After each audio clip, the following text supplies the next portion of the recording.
what we usually think of as heaven is the present heaven where people go when they die. Jesus said to the thief on the cross, today you will be with me in paradise. We get a picture of paradise, rich man and Lazarus. Rich man goes to hell, or you could call it the present hell, what ultimately will be cast into the lake of fire. Yeah.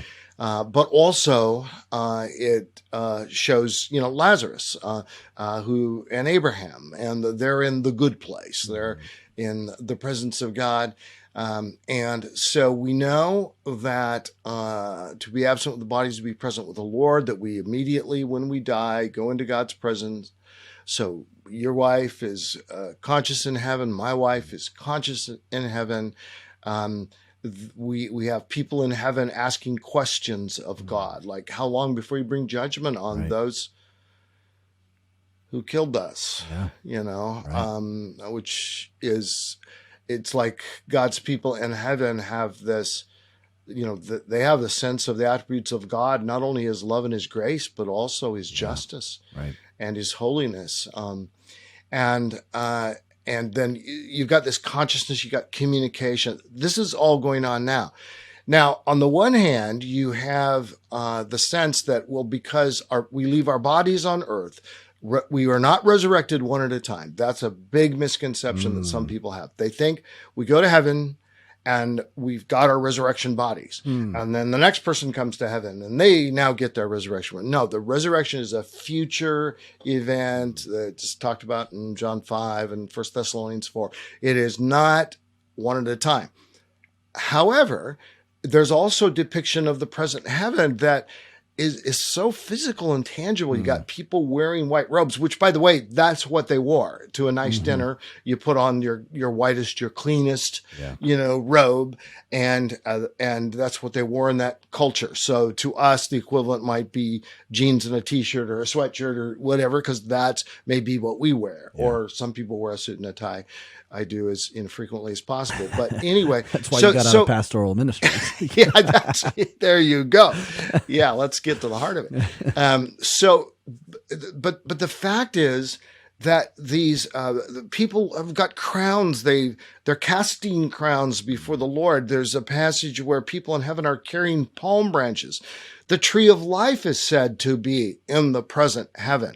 And I think it's the same tree of life that's from the Garden of Eden and will be on the new earth.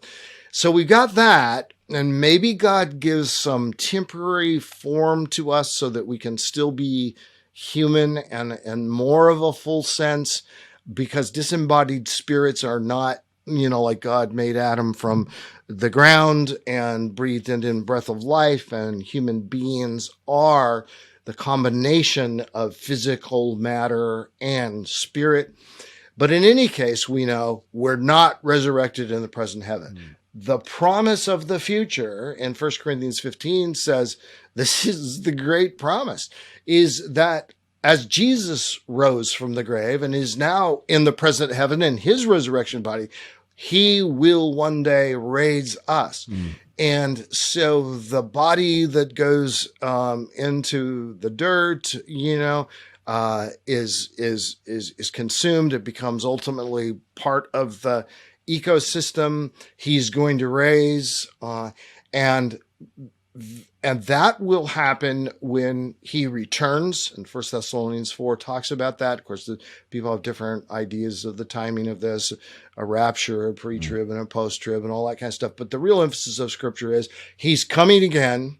Some people believe, I'm one of them, that there's be a millennial reign, 1,000 years on the old earth.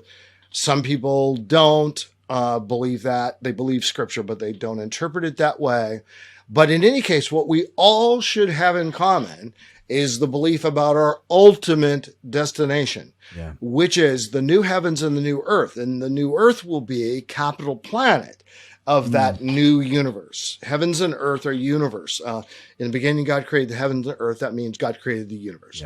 And the new heavens and new earth will be the new universe, the redeemed universe that will no longer be under the curse. And therefore, it isn't hard for us, it shouldn't be hard for us to imagine what the new earth will be like. And we're told a number of things anyway.